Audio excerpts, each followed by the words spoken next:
Olha aqui. Vamos tratar do será da coisa. E qualquer coisa em números novos, rei, tá? E aí eu termino a frase e a gente vai para o número 9. Pois não. Vamos tratar aqui do será da coisa. Milton Ribeiro, houve o desembargador Ney Belo, do TRF1, concedeu habeas corpus ao Milton Ribeiro e estendeu esse habeas corpus para os outros presos, né, que estavam com prisão preventiva decretada. E aqui nós voltamos ao tal do será da coisa.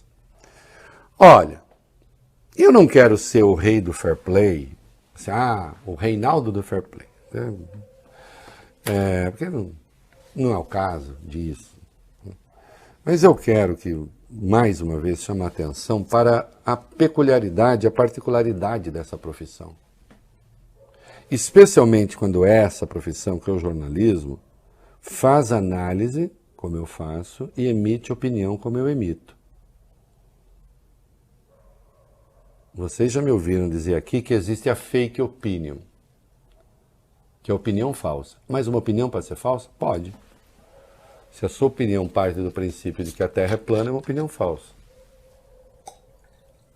Não é mesmo? Se a sua opinião parte do princípio de que vacinas são inócuas para combater Covid, é uma opinião falsa. Se ela parte do pressuposto que vacina provoca autismo, lembra disso? É uma opinião falsa. Então, a opinião tem que ser verdadeira. Ela tem que lidar com o fato. Não é? Ou, se é uma escolha puramente moral, aí ok, é uma escolha moral. Mas você não pode, na sua escolha moral, argumentar com uma questão tecnicamente falsa. Eu tenho ambição, gostem ou não do que eu penso, ambição não, eu faço isso, de ancorar as minhas opiniões em fatos. Eu insisto, eu poderia ter comemorado aqui ontem a prisão do Milton Ribeiro, porque boa para Bolsonaro não é, e eu quero que esse governo acabe. Eu acho ele devastador para o Brasil. E tenho argumentos técnicos para isso. Agora, eu não vou justificar uma prisão preventiva se eu não vejo motivo, ainda que eu não goste da pessoa. Sabe por quê? Porque eu não sou eles. E eles não são a minha medida. Eles comemorariam a prisão de qualquer um. Do outro lado, eu não. E eu vou colocar no ar, agora, se der para botar meia tela, fico eu hoje meia tela e o eu de ontem na outra meia tela, vocês vão ver que a beleza é a mesma. Só o corte de cabelo diferente, né? Mas mentira. Só o boné é diferente. O que eu falei ontem, quando o pastor tinha sido preso, sobre mantê-lo ou não na cadeia. Então vocês vão ouvir agora o que eu falei ontem. Eu faço questão de lembrar. Porque esse trabalho aqui não pode ser feito de qualquer jeito. Está cheio de opinador em rádio, em tudo quanto é lugar, né? Gente que está confundindo o rádio com esses podcasts que falam qualquer coisa. Não tem nada contra podcast. É um formato que está crescendo. Há alguns que são excelentes. Mas também há aqueles que não tem coisa nenhuma para falar. Todo mundo conversa de bêbado ali, né? Também não é alusão a ninguém. Conversa de bêbado é a conversa solta. Não estou falando de nada, de ninguém. Não estou me referindo ao monarca que bebeu. Eu não faço esse tipo de coisa. Tá? Quando eu tenho que falar, eu falo. Estou dizendo essas conversas despregadas de qualquer evidência. Né? E hoje tem muito isso. Muito fígado. E eu acho que a gente precisa ter fato. Eu disse ontem sobre a prisão, isso aqui, vai lá. Mesmo que saia, meninos, os números, aí terminando esse videozinho a gente dá, vai lá. Antecipação de pena. Não pode ser, na democracia não pode ser. A prisão preventiva tem uma disciplina legal. Há os motivos para a prisão preventiva que estão devidamente especificados no artigo 312 do Código de Processo Penal e disciplinados no artigo 313 deste mesmo Código. Então, para que alguém seja preso preventivamente, é preciso que ele esteja ameaçando a ordem pública, a ordem econômica, isto é, haver contemporaneidade no crime.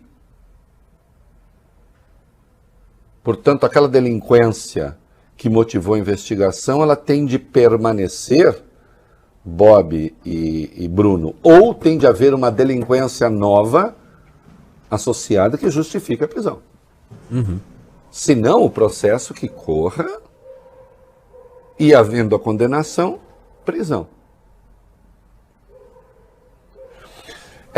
Esta pessoa investigada tem de estar prejudicando a instrução criminal, isto é, apagando provas, tentando eliminar provas, tentando fazer conluio com testemunhas.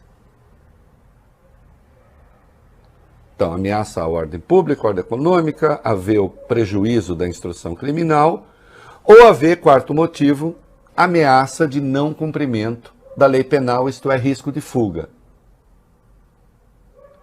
E depois o 313 admite outras circunstâncias, como, por exemplo, a pessoa já ter sido condenada pelo mesmo crime, ou por ter sido condenada antes e está delinquindo de novo, então aí se justifica também a preventiva. Uma combinação do artigo 312 com o artigo 313. Se você me perguntar, Reinaldo, você viu a peça, você viu o que disseram os delegados e você viu a decisão do juiz? Não, não li, não consegui, não tive tempo. Nem sei se elas já estão públicas. Portanto, eu não sei se a prisão preventiva é justificada ou não segundo esses critérios. Eu posso partir do princípio de que se o juiz decidiu, o juiz está certo, mas eu não parto desse princípio, lamento. Um juiz destruiu a política no Brasil e nos botou nesse inferno, nesta lama, neste deserto moral. Com prisões preventivas descabidas, autoritárias, feitas para arrancar a delação premiada. Portanto, eu não vou usar, com o Milton Ribeiro e os outros, critério diferente daquele que eu uso sempre. Mas você tem dúvida de que crime aconteceu? Nenhuma dúvida. O crime aconteceu. Eu estou tratando aqui de prisão preventiva. A prisão antes da condenação. Eu quero saber se há motivo. Porreta! Porreta, Reinaldo Azevedo. Eu li hoje o despacho do desembargador Embelo na íntegra. Não é tão longo, é pequeno. Até por isso, eu acho que outros devam ler também. Gente que está falando bobagem por aí. Infelizmente eu digo porque eu não gosto quando isso acontece. Eu acho que isso é ruim para a justiça. Não há motivos para a decretação da prisão preventiva. De novo o que eu disse ontem. O crime aconteceu, há evidências aos montes de que sim. Para prender preventivamente esse julgamento, é preciso haver um dos motivos que eu elenquei ali. Não é? Não se combate o crime transgredindo a lei. E a decisão do Ney Belo está certa. Ah, Reinaldo, eles jamais diriam isso que você disse em benefício. Eu quero que eles se danem. Eles não determinam o meu pensamento. No dia em que eles determinarem meu pensamento, eu sou um deles. Com sinal trocado. E eu não sou, porque eu acho que eles não têm vergonha na cara. delinquentes disfarçados de analistas. Aqui vale a lei para todo mundo. Quando eu resolvi quebrar o pau lá atrás, falei, Lula foi condenado sem prova, condução coercitiva ilegal, Lava Jato praticando ilegalidade, eu sabia a tempestade que me aguardava. E daí? Hoje, sim, foi difícil, estou feliz. Fiz a coisa certa e vou defender para todo mundo a coisa certa. Se um dia decretar a prisão preventiva do Bolsonaro sem motivo, eu vou dizer, não, espera a condenação, porque há motivos de sobra. Depois da condenação. Agora, se houver razão para preventiva, preventiva. O Lula falou sobre o direito de defesa para todos e fez muito bem. Vai lá.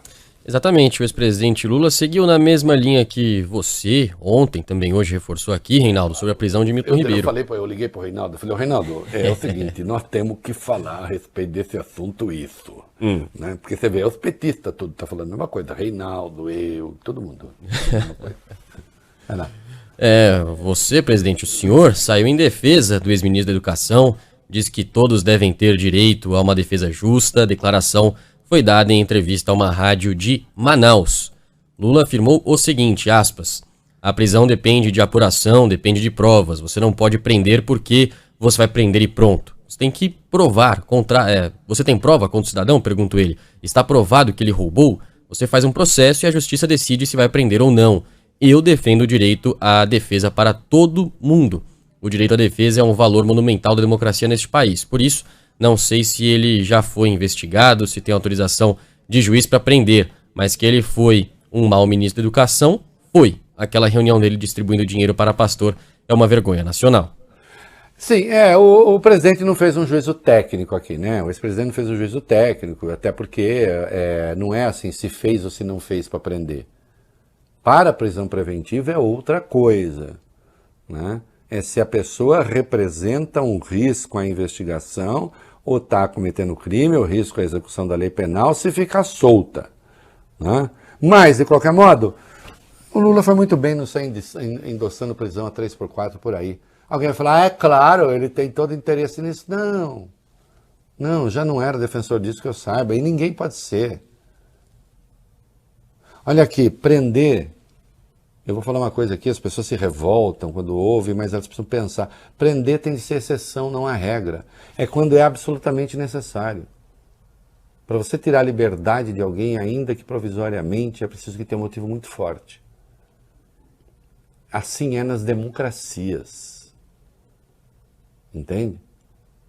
Você não pode dar a ninguém razões arbitrárias para botar as pessoas em cana. Ainda que essas pessoas aleguem bons propósitos. Se o desembargador Ney Belo não mentiu, e não creio que tenha mentido, não estão nos autos elencados os motivos para a prisão segundo as exigências da lei. Não estou perguntando se eram más pessoas.